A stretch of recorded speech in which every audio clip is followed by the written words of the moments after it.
Volvimos ya con lo que le había comentado, ya estamos trabajando con los dos canales, estamos trabajando todavía con la fuente de 5 volts, la fuente conmutada de 5 volts. Conectamos el canal 1 al gate del MOSFET de alta y el canal 2 al gate del MOSFET de baja. Ahora lo que yo hice aquí fue tirar un default setup, reinicié a los parámetros de fábrica el osciloscopio y lo que veo es esto. Voy a poner autoset para que me intente encontrar algo similar a lo que yo quiero ver y lo que veo es esto. Como ya les dije, el autoset no les va a mostrar exactamente lo que ustedes buscan, pero van a estar más cerca, van a tener que mover menos perillas o moverlas menos, ¿no? Va a simplificar un poco la vida. Lo que podemos ver, un pequeño pulsito de alta, un pequeño pulsito de baja. Fíjense en que mi autoset me configuró en 50 volts por división mi canal 1. Lo que voy a hacer, primero de todo entonces, es jugar aquí con volts por división. En el canal 1 lo llevo a 10, ahora con el vertical traigo la señal un poco más para abajo. En el canal 2 voy a cambiarlo de 10 volts que está a 5 y a 2 y también con el vertical la traigo aquí abajo. Listo, ya estoy empezando a ver las cosas un poco mejor, pero está todavía todo muy comprimido, ¿no?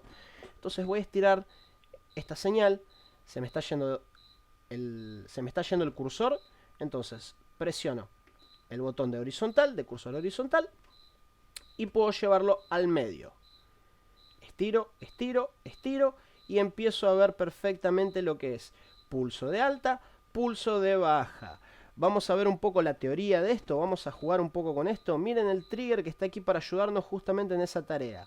MOSFET de alta va a recibir un pulso de cerca de 23.6 volts, estamos ahí, van a ser cerca de 24 volts el pulso que va a recibir el gate del MOSFET de alta.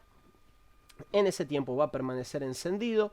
Después, cuando se apague, nosotros vamos a tener un dead time, vamos a tener un tiempo muerto, vamos a tener un tiempo donde el MOSFET de alta está desactivado y el MOSFET de baja todavía no se activó. Fíjense en que para verlo estamos midiendo ya en 8 nanosegundos. Esto es muy rápido, pero los MOSFETs son rápidos lo suficiente como para poder trabajar a esas velocidades. ¿Por qué tenemos este dead time? Lo tenemos para que no se choquen los dos MOSFETs, porque si en algún momento nosotros tenemos el MOSFET de alta conduciendo y el MOSFET de baja cuando todavía no se desactivó el de alta conduce, este trae corriente y este la va a tirar directo a ground y lo que vamos a tener es un bellísimo cortocircuito desde nuestra línea de 19 volts directo a ground. Durante este tiempo donde este dejó de conducir, este todavía no está conduciendo, la corriente va a circular por el diodo interno del MOSFET. Va a establecer el sentido de la corriente, se va a empezar a descargar la bobina, se activa el MOSFET de baja recibiendo 5 volts en su gate. Vamos a ver esos 5 volts. ¿Cómo? Vamos trigger menú. Vamos a cambiar el source para canal 2 del trigger. Y ahora mi trigger está en el canal 2. No veo más nada porque tengo que buscar algo en el canal 2. Ahí está. El pulso que voy a recibir en mi MOSFET de baja va a ser de alrededor de los 5 volts. Se activa mi MOSFET de baja con estos 5 volts. Después se desactiva y no tengo ni pulso de alta ni pulso de baja. Se genera este efecto, esta resonancia, este ringing, que es un efecto generado por lo que es esta fuente, por la conmutación de la fuente, ¿no? Se termina generando este efecto. La bobina juega mucho también en lo que son estos efectos que se generan en la conmutación de la fuente. Pero, repitamos, reveamos, esto trae corriente al circuito. Esto establece, por medio del diodo primero, establece que el flujo de la corriente, establece la descarga de la bobina. Mientras esto está en estado alto, la bobina sigue descargándose. Y cuando no tenemos ni uno ni otro, ¿qué pasa? Seguimos teniendo 5 volts. Vamos a cambiar de nuevo el trigger, vamos a ponerlo en canal 1. Cuando no tenemos ni uno ni otro, ni un pulso ni otro, seguimos teniendo alrededor de 5 volts.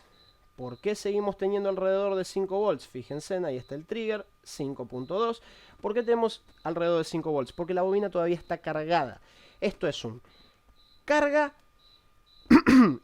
descarga, establece el pulso de la corriente, el sentido de la corriente, pero la bobina todavía sigue cargada y no hace falta que el MOSFET de alta, el MOSFET de baja, perdón, siga activado. El sentido de la corriente ya está establecido. La bobina ya se está descargando su energía en la carga, ¿no? En nuestra línea de 5 volts. Una vez que nosotros desactivamos ese MOSFET de baja, la carga de la bobina sigue achicándose, alimentando la energía contenida en la bobina, sigue disminuyendo, alimentando nuestra carga. Entonces lo que tenemos es pulso de alta, pulso de baja, establece sentido de la corriente, la bobina empieza a descargarse y cuando ya está cerca de descargarse el controlador detecta eso, porque no podemos dejar que la bobina quede completamente sin carga. No podemos dejar que la bobina y el capacitor queden sin carga, sino nuestro equipo muere. Entonces, listo, hora de generar otro pulso, cuando se suelta, se activa el de abajo, establece el sentido de la corriente, empieza a descargarse la bobina, cuando detecta que tiene poca energía, otro de alta, carga bobina, otro de baja, establece el sentido de corriente, descarga bobina, y así sucesivamente. Fíjense, si achicamos, si aumentamos la cantidad de tiempo por división, y de paso, ya que estamos, fíjense en cómo esto se ve con 4K y yo lo quiero llevar a 40K de memoria. Mejoró, ¿no? Entonces, de esta forma, nosotros ya podemos ver que tenemos un intervalo de tiempo. Es algo como 1, 2 y después espera mientras va descargando la bobina. Después, cuando ya está con muy poca energía, o sea, ya se considera que no es seguro, tenemos que cargarla de nuevo. 1, 2 y tiempo. 1, 2, tiempo. Obviamente esto está ocurriendo miles de veces por segundo, pero esto está despacio. ¿Por qué? Porque la máquina está en stand-by. Ahora vamos a jugar de acelerar esta máquina. Fíjense, que esto es muy importante también, fíjense acá en 200 microsegundos por división, como veo apenas en mi pantalla un pulso de alta, un pulso de baja. Pero si yo enciendo el equipo, ¿ven cómo esto, el trabajo de la fuente cambia? ¿Por qué? Porque la corriente, la energía almacenada en mi bobina, empezó a descargarse mucho más rápido. Entonces es algo como arriba, abajo, carga, descarga, arriba, abajo, carga, descarga, arriba, abajo, carga, descarga, arriba, abajo, descarga, arriba, abajo, descarga. Cambió. Antes era algo tranquilo, demoraba, había tiempo porque no había consumo. Ahora hay mucho consumo. Y eso es muy importante también para que ustedes puedan definir cuando tienen un sobreconsumo sin necesitar ni siquiera mirar la fuente. Si yo pongo aquí en una escala de 200 microsegundos mi osciloscopio, aunque sea con otra placa, yo tengo que ver algo similar a eso en lo que es el MOSFET de alta. No hace falta ni soldar cablecitos ni nada. Yo simplemente voy a poner mi osciloscopio en el gate del MOSFET de alta y en 200 microsegundos puedo ver un pulso, puedo ver quizás 2, 3 pulsos, puedo ver algo más o menos así. Ahí ya estoy en 400 microsegundos. Pero lo que yo jamás puedo ver en esta escala de tiempo, yo lo que jamás puedo ver es algo así. Es una cosa completamente distinta. Si yo veo que aunque sea por un pequeño lapso de tiempo, yo cuando tengo mi osciloscopio conectado al gate de mi MOSFET de alta, conecto el cargador y en el momento que conecto el cargador veo algo similar a esto, quiere decir, para que mi equipo está trabajando mucho en stand-by. Acá tengo un sobreconsumo, olvídate, eso es seguro, tengo un sobreconsumo. Y así podemos detectar un sobreconsumo en una fuente de alimentación midiendo con el osciloscopio y no basándonos en la fuente. Eso va a ser muy útil en algunos casos que vamos a ver quizá un poco más adelante. También lo importante es tener esa información, saber hacer esa medición, saber hacer esas comparaciones, saber usar el osciloscopio, porque por más ejemplos que yo les pueda dar, como el que les estoy dando ahora, y ejemplos que les pueda dar más adelante, sin dudas no tengo forma de retener todos los defectos del mundo. No tengo forma de tener placas con defectos interesantes todos los días. Pero si ustedes retienen esa información y se acuerdan de lo que estamos viendo aquí en tiempo real, cómo funciona, que eso es lo más importante, que sea práctico. Si ustedes recuerdan esto, ustedes van a poder aplicar esto en casos que quizás a mí nunca me van a tocar, pero con esta información ustedes van a poder aplicarlo y sacar conclusiones de dónde viene la falla, que tenés un sobreconsumo, o si no tenés un sobreconsumo, vas a poder analizarlo de otra forma, porque si no, estás ciego. Un equipo, por ejemplo, con la fuente, podés definir un sobreconsumo en stand-by, pero quizás en otros casos no puedas estar tan seguro de definir un sobreconsumo. A mí, por ejemplo, ya me han tocado, y te digo más, en stand-by, ya me han tocado equipos que tenían, para dar un ejemplo práctico, un ejemplo real, me han tocado ejemplos que tenían un componente que hace la protección de la alimentación del USB.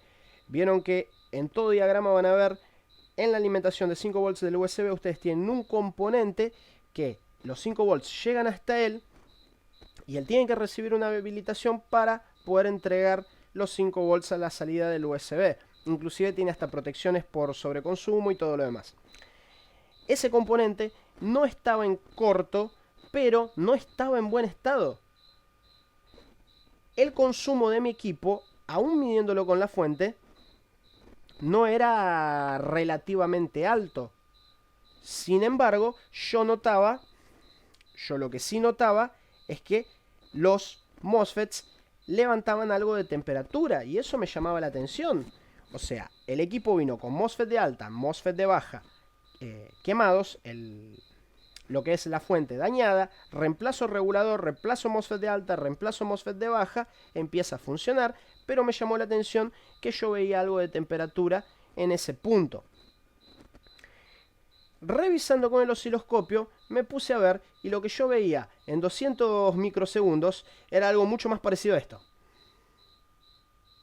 Y dije, pará, esto es mucho trabajo para una fuente en stand-by. La fuente de alimentación, en su consumo, no me detectó tanto. No me detectó nada fuera de lo normal. No es que era una máquina en stand-by que me tenía 50 mAh de consumo. No recuerdo en este exacto momento el consumo que tenía, pero consideré que era un consumo relativamente dentro de lo normal. Pero sin embargo, la fuente estaba siendo exigida. Después de cambiar los componentes, noté que aún en stand-by levantaban algo de temperatura. Fíjense en que estos MOSFETs en stand-by no levantan nada de temperatura, muy poca temperatura levantan. Entonces, si un equipo en stand-by, ustedes notan que los MOSFETs levantan algo de temperatura, por más fuente que tengas, tomá el osciloscopio, fíjate, esto no puede estar ocurriendo. No puedes tener una fuente trabajando en estas condiciones, en stand-by. Una fuente en stand-by normalmente va a trabajar así, o así. Es muy raro que una fuente trabaje tan forzada en stand-by. Y a veces, si no tenés un corto rotundo, la fuente no se va a deshabilitar, porque no tenés un corto. Tenés algo, un elemento que está con fuga, un elemento que no está 100% funcional, y puedes detectarlo por medio de este ejemplo. Bien, siguiendo esta técnica.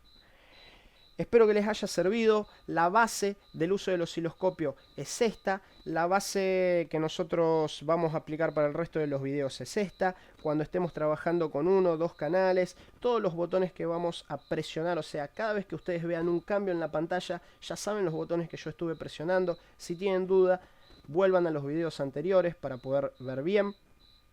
Pero la base es esta. Ya estamos empezando a dar los primeros pasos en el uso del osciloscopio y empezando a ver los primeros ejemplos de cómo nos vamos a portar, cómo nos vamos a actuar acorde a lo que veamos. Espero que les haya servido y seguimos con más detalles, seguimos analizando, seguimos con más placas. Ya venimos en los próximos videos con más ejemplos.